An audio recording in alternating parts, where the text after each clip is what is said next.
Bonjour tout le monde, bienvenue sur l'Après-Ciné, la chaîne du passionné. Aujourd'hui, je vais vous parler du film et du DVD de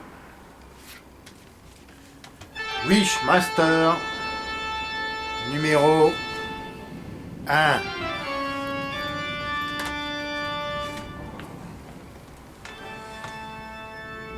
L'histoire.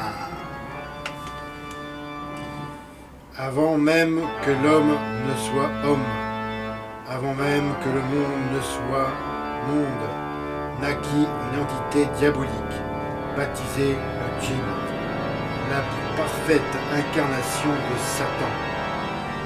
Un monstre de vanité et de cruauté qui collecte les âmes.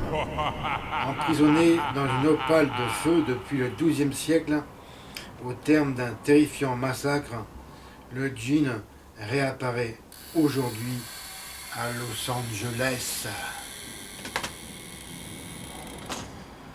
C'est un film que j'ai vraiment adoré. Eh bien, c'est déjà un sujet original.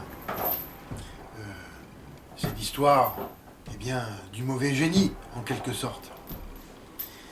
Tout est vraiment bien pensé.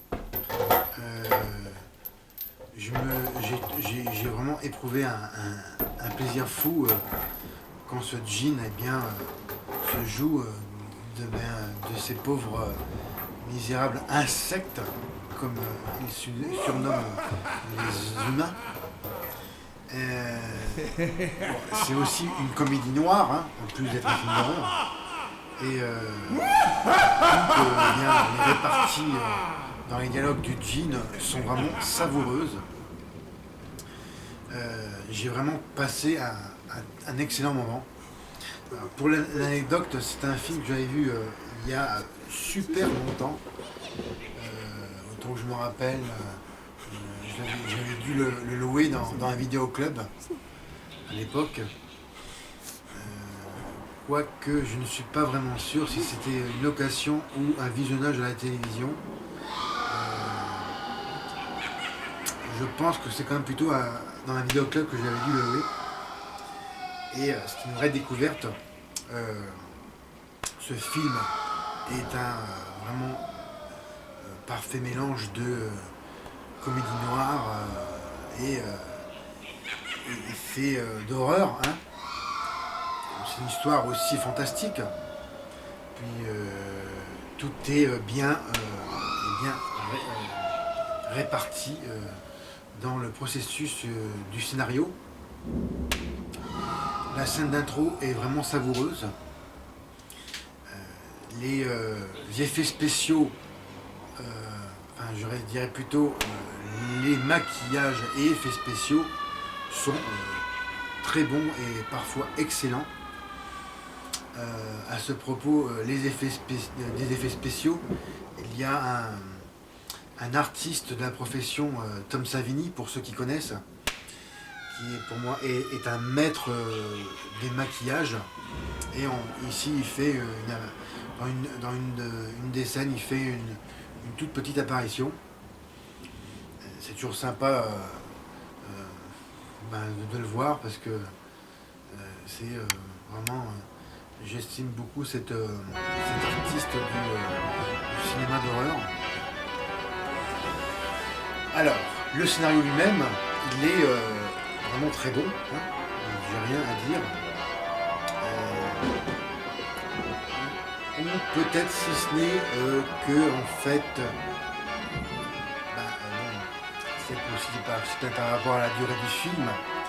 Peut-être j'aurais voulu un peu plus de développement concernant ce djinn lui-même, mais je pense que finalement c'est pas vraiment nécessaire car l'histoire est très bien à raconter. Peut-être oui, un peu plus, j'aurais voulu avoir un peu plus de développement par rapport au début où on voit comment ça se passe au temps ancien de la Perse. Avant, et bien que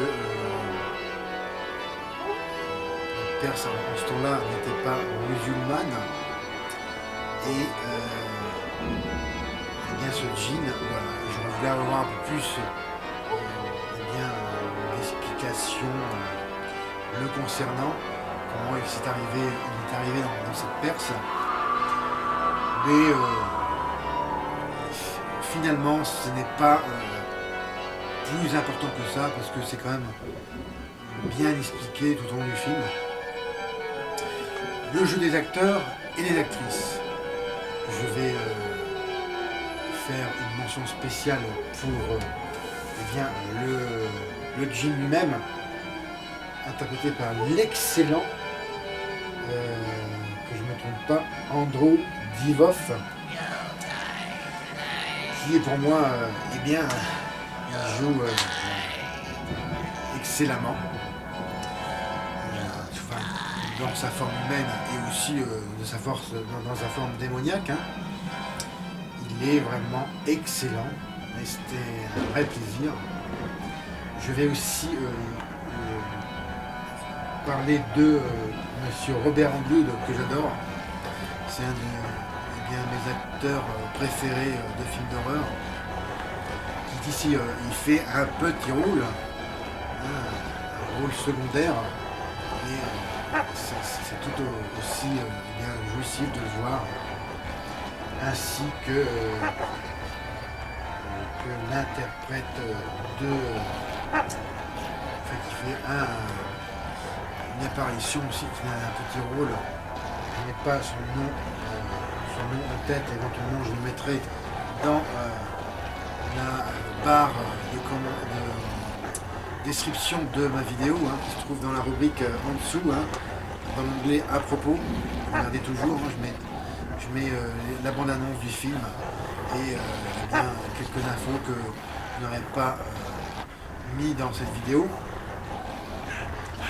L'autre acteur cet acteur qui interprète en fait Jason dans plusieurs Vendredi 13, dont eh bien, dans ma dernière critique Jason X. C'est le cascadeur acteur, je vous mettrai son nom dans le descriptif de la vidéo. Et en fait, on a ici à l'écran trois eh bien, excellents acteurs de films bien fantastiques d'horreur. Et sans oublier eh bien, Tammy Lorraine, qui joue très bien aussi, qui fait cette pauvre Alexandra Anderson, qui est bien malencontreusement et bien malgré elle a réveillé le djinn. Les dialogues, je le redis, sont vraiment excellents. Le doublage des voix l'est tout autant, et ceci est très important. Je l'ai souvent mentionné dans mes vidéos sur mes chaînes YouTube. Si vous avez un mauvais doublage, je peux vous assurer que ça vous pourrit le film. Et là, il correspond vraiment au personnage. Au niveau de la post-synchronisation, c'est du travail chiadé, c'est-à-dire du travail soigneux et sérieux. Un vrai eh bien, travail d'acteur, hein, de doublage. La musique du film, eh bien, pareil, je trouvais vraiment très bonne, qui illustre parfaitement certains passages de films qui sont plus tendus que d'autres, et la musique en général est vraiment très satisfaisante. Maintenant, les scènes de gore, elles sont vraiment, eh bien, elles sont, il n'y en a pas tant que ça, mais elles sont bien faites. Et certains passages du film sont vraiment inventifs. Je ne vais pas vous en dire plus pour vous laisser vraiment le plaisir total de cette découverte de films de genre. Et c'est vraiment un excellent moment à passer devant son écran. Et maintenant, je vais vous parler eh bien, de la fiche technique du film. Alors, faut savoir que c'est Le Maître du Cauchemar, hein, le titre en québécois. Le titre original, Wishmaster, hein, ça n'a pas changé.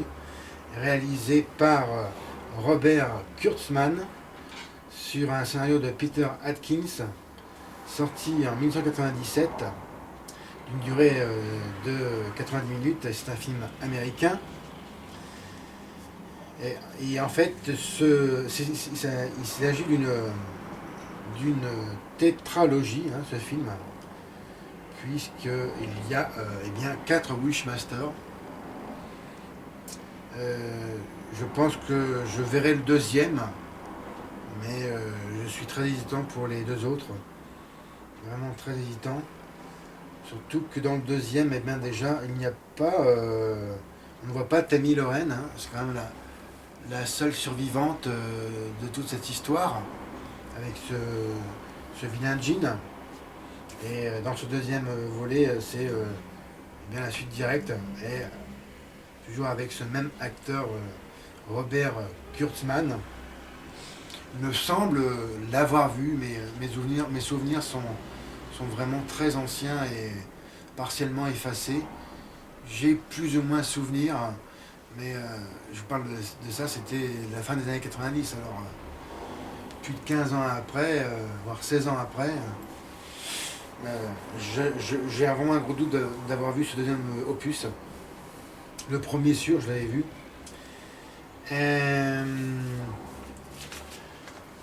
Ensuite, il faut savoir qu'il est sorti aux États-Unis le 19 septembre 1997 et en France le 10 juin 1998, ce qui fait un super décalage d'ailleurs, à préciser.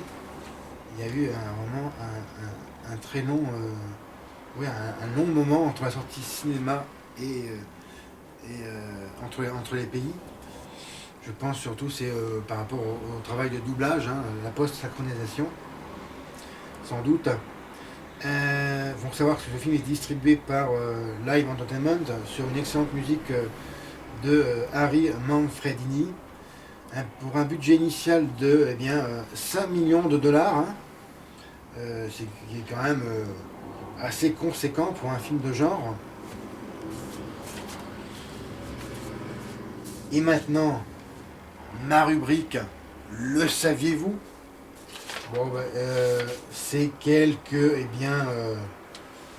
je dirais, anecdotes, hein, faits de films.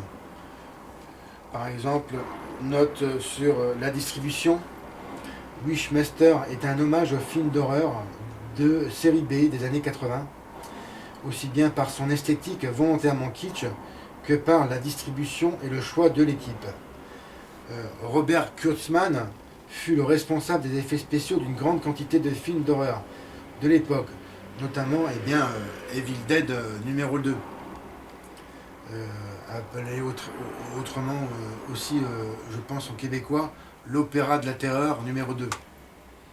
Certains des acteurs secondaires servant de victimes au djinn étaient des stars du cinéma d'horreur des années 80 et 90.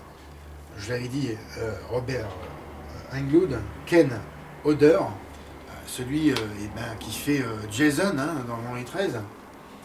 Voilà, donc je n'aurais pas à le mettre dans mon descriptif de la vidéo.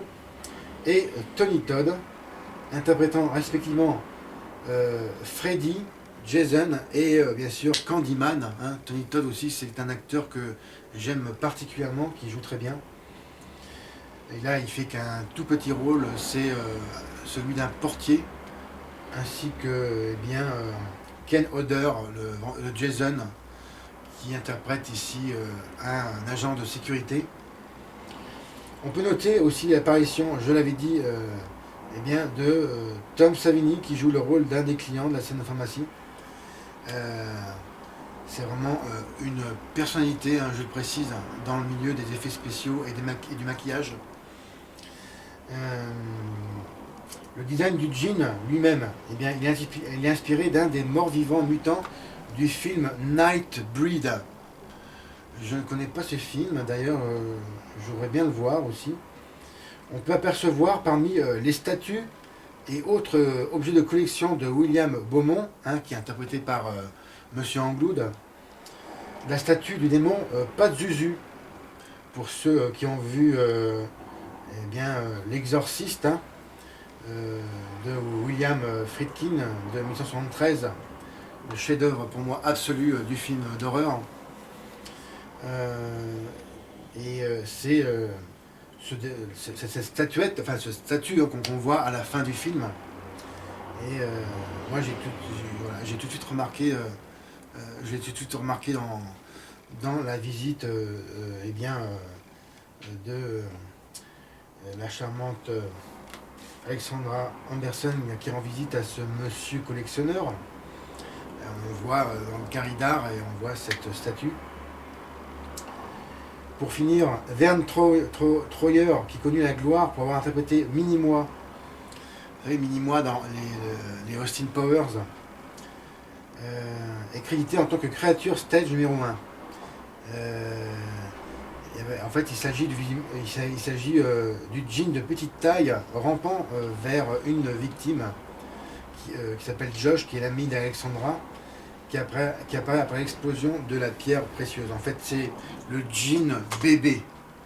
Et d'ailleurs, à propos de cet effet spécial, enfin, ce maquillage est vraiment excellent. C'est vraiment du plus bel effet monstrueux. Pour continuer, eh bien, je vais vous parler bien ici du DVD, hein, en édition simple. Et ici, c'est une jaquette eh bien différente, hein, parce qu'elle est vraiment, vous voyez, plate par rapport à un DVD. Pour vous faire voir, voilà, l'épaisseur d'un DVD normal. Je ne sais pas si on va bien voir. Voilà, et ici on a l'épaisseur de ce DVD qui fait bien carrément la moitié en moins. C'est une édition toute plate que j'ai acheté en occasion pour info, car vous le savez, je n'achète que des DVD d'occasion et jamais de neuf. Après, peut-être il y aura une première fois. Pour l'instant, j'en suis pas là. Alors, je vous montre la jaquette. Excusez-moi pour le dessus. Hein. Excusez-moi pour l'éventuel contre-jour. Voilà. Alors, c'est marqué Wes Craven.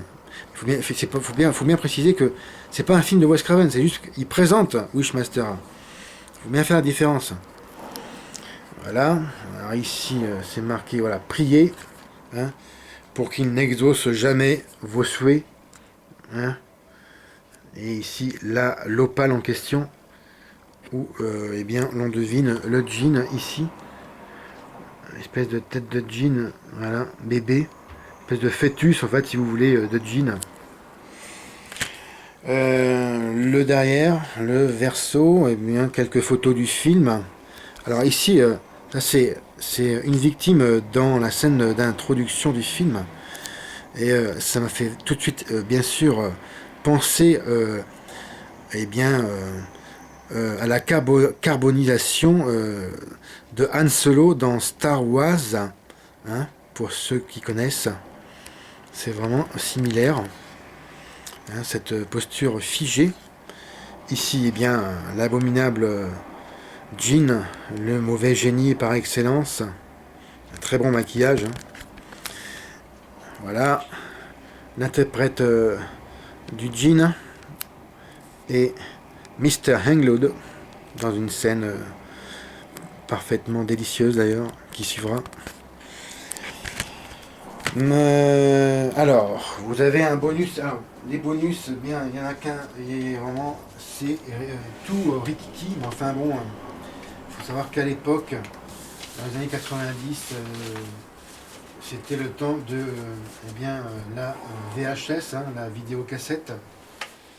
Alors, c'était pas conçu et pensé pour donner des bonus d'un jour dans un DVD. Ici, on a quand même quelque chose de sympa. On a extrait du tournage, ce qui est vraiment très court malheureusement, mais c'est toujours ça bon à prendre. Hein, et interview de Wes Craven, Robert Englund, Tony Todd et Ken Hodder.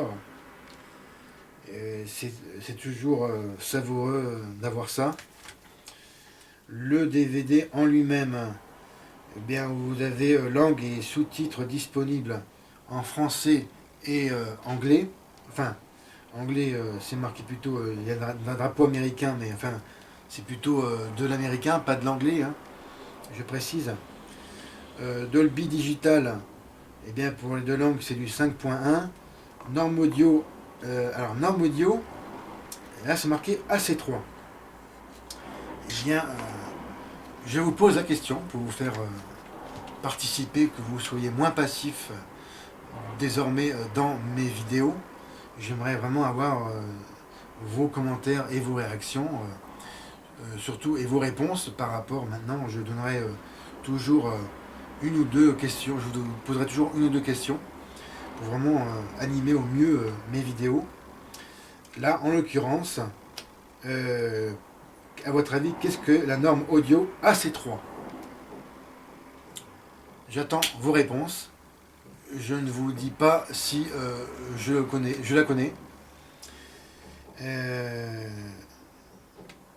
C'est, je pense, une assez bonne idée pour que vous soyez plus eh bien, actif. Hein. Et format respecté, c'est du 1.85 et le 16 neuvième compatible 4 tiers dans les deux langues. Voilà, bon, là c'est marqué, oui, oui, je vais vous montrer la description exacte de quoi dont je parle, voilà, ici. Voilà. Là, il faut remplacer, voilà. C'est de l'américain, hein, avec le parler américain, l'accent américain. Je confirme. Voilà. Et aujourd'hui, alors, ça c'est ma première question hein, pour animer tout ça, mes vidéos futures. Une question technique. Et il faut savoir que ce DVD est distribué par Film Office. Voici ce qui conclut eh bien, cette vidéo critique pour aujourd'hui. Alors comme d'habitude, eh bien, regardez, partagez mes autres vidéos. Laissez-moi vos commentaires, vraiment j'insiste beaucoup là-dessus. C'est vraiment mon souhait. Hein, que vous soyez vraiment, vraiment participant à mes vidéos. J'essaye vraiment de vous donner le maximum de moi-même, ce qui, croyez-moi, n'est pas chose facile. Et encore mieux, eh bien, abonnez-vous à ma chaîne. Je vous remercie de votre attention. C'était Fred. Bye.